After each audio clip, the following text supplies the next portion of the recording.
Hello दोस्तों, मैं हूं रवि और आप देख रहे हैं हमारे YouTube channel job information Ravi.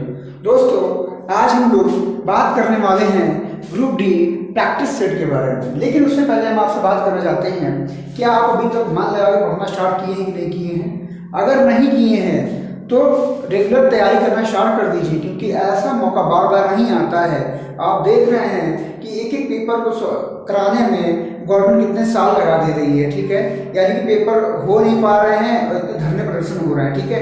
तो आपसे बस रिक्वेस्ट एक ही है कि आप तन मन धन लगा दीजिए, यानी कि तन मन धन से एकदम टाइम टेबल बनाइए बेहतरीन, और टाइमिंग के अकॉर्डिंग ही तैयारी करिए। ऐसा मत सोचिए कि कल पढ़ लेंगे या परसों पढ़ लेंगे, ये बिल्कुल ही माइंड में आपके नहीं आना चाहिए, क्योंकि कंपटीशन बहुत ज़्यादा है और वैकेंसियाँ कम है, वो आ भी नहीं रही हैं। आप देखें कैसी स्थिति हो चुकी है आदमी की कि वो जॉब के लिए दर दर भटक रहा है, बट जॉब नहीं है।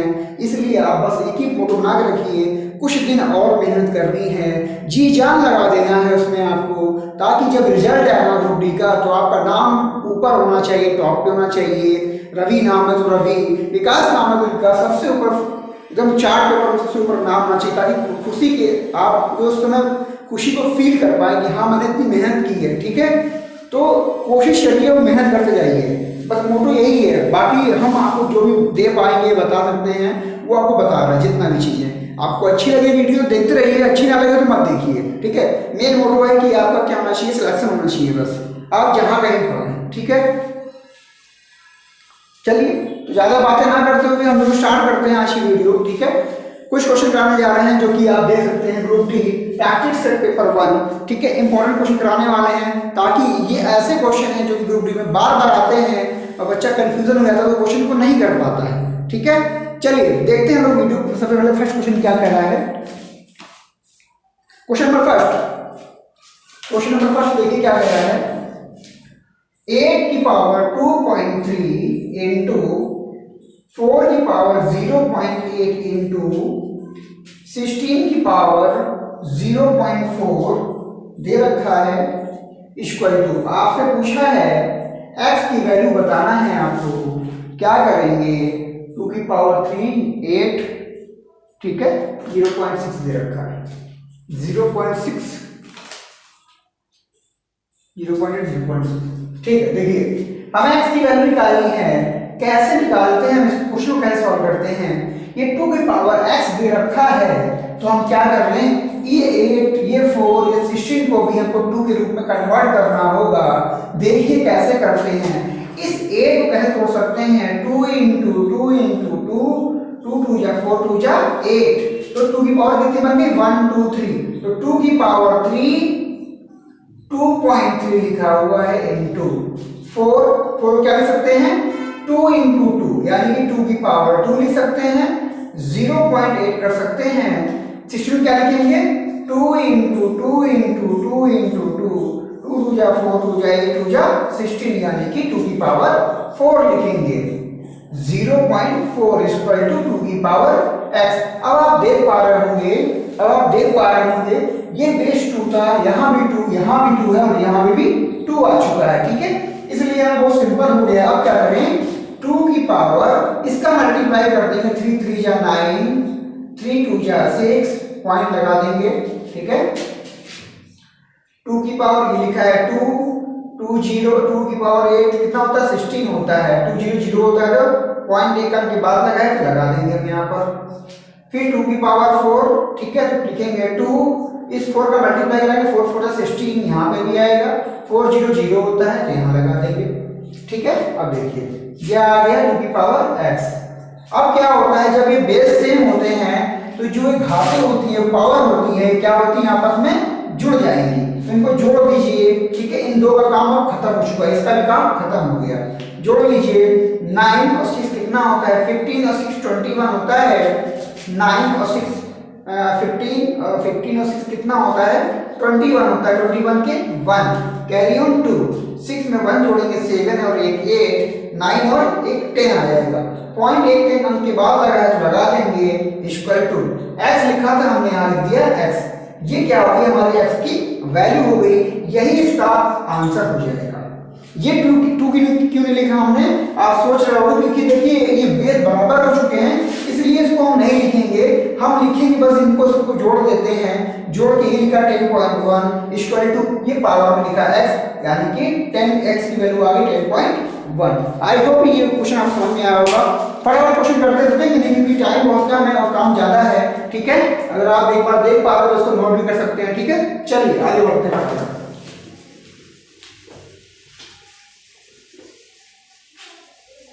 क्वेश्चन नंबर 2 बहुत फास्ट करेंगे, टाइम बहुत कम है, काम ज्यादा है।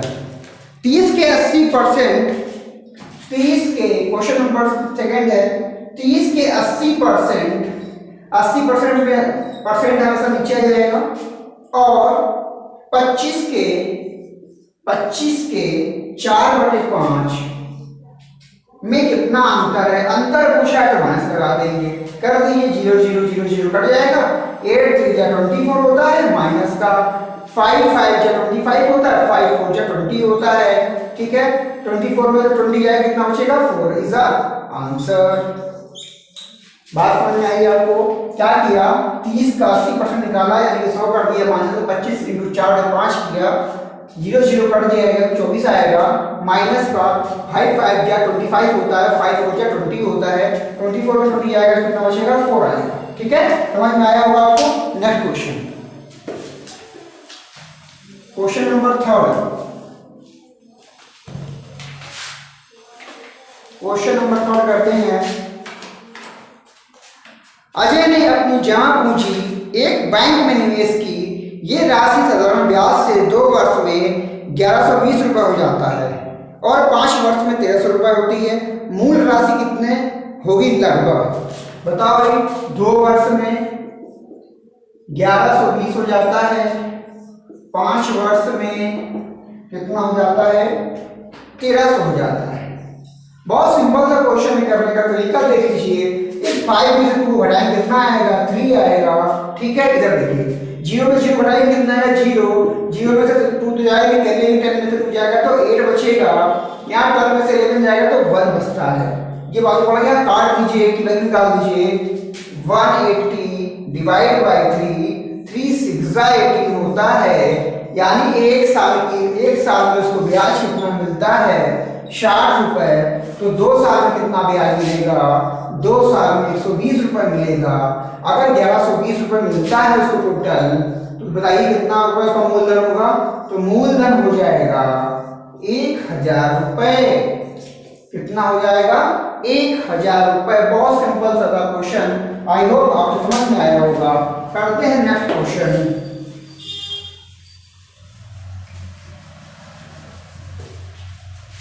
क्वेश्चन नंबर 4 करते हैं। बहुत फास्ट करेंगे, बहुत अगर फास्ट करेंगे तो आपके क्वेश्चन नहीं हो पाएंगे, ठीक है। आप फिर कहेंगे बहुत धीरे करा रहे क्वेश्चन को, नहीं हो पाएंगे फिर आपके। चलिए देखते हैं क्वेश्चन नंबर 5 को देखते हैं। एक बैग में 216 रुपए हैं, एक बैग में 216 रुपए हैं, ठीक है। इनका अनुपात दे रखा है, अनुपात दे रखा 3 4 2 कर लीजिए, 2 3 4 दे रखा है, ठीक है। 1 रुपया 50 पैसे 25 सिक्के हैं, ठीक है। 1 रुपए 50 पैसे 25 पैसे के सिक्के हैं, ठीक है। तो सिक्कों की संख्या कितनी होगी, बहुत सिंपल सा क्वेश्चन है। सिक्कों की संख्या पूछा है आपसे, कैसे निकालेंगे सिक्कों की संख्या। देखिए ये 2 3 4 लिखा है, उसको मान लिया 2x 3x 4x equal to किसके बराबर, तो रुपए के बराबर, ठीक है। अब देखिए 2 3 5 होता है, 5 4 9 होता है, तो 9x हो जाएगा 216। इससे काट लीजिए कितना आएगा, 9 2 जा 18 होता है, 9 4 जा 24 होता है। x की वैल्यू 24 आ गई, ठीक है। ये उठाकर आप रखा दिए रेशियो में। 24 में कितना होता है, तो 2 × 24 करेंगे तो कितना होता है, 48 होता है। 3 × 24 करेंगे तो कितना आएगा, 72 आएगा। फिर उसके बाद 4 × 24 करेंगे तो कितना आएगा, 4 × 16 होता है, 4 × 8 और 1 9 96। ये क्या आ गया, सिक्के हमारे पास आ गए कि सिक्के आ चुके हैं, टोटल कितना, इतने सिक्के हैं, इतने सिक्के, इतने सिक्के हैं।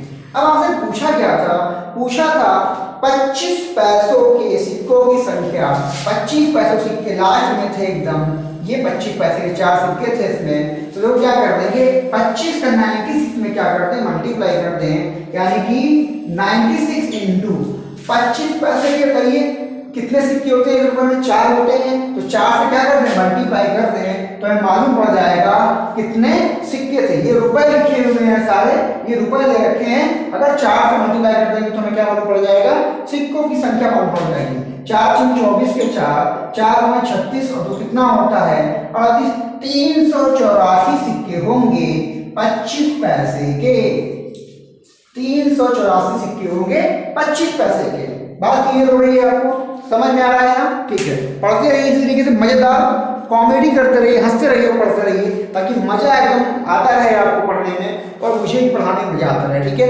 अगर वीडियो आपको लग रही है ना कि आपके लिए थोड़ी हेल्पफुल है, मोटिवेशन टाइप की आपको मिल रही है कि नहीं मुझे पढ़ना है, कुछ करना है और कुछ करके दिखाना है, जरूर पढ़िए, क्वेश्चन को लगाते रहिए। ठीक है, बढ़ते हैं नेक्स्ट क्वेश्चन की तरफ।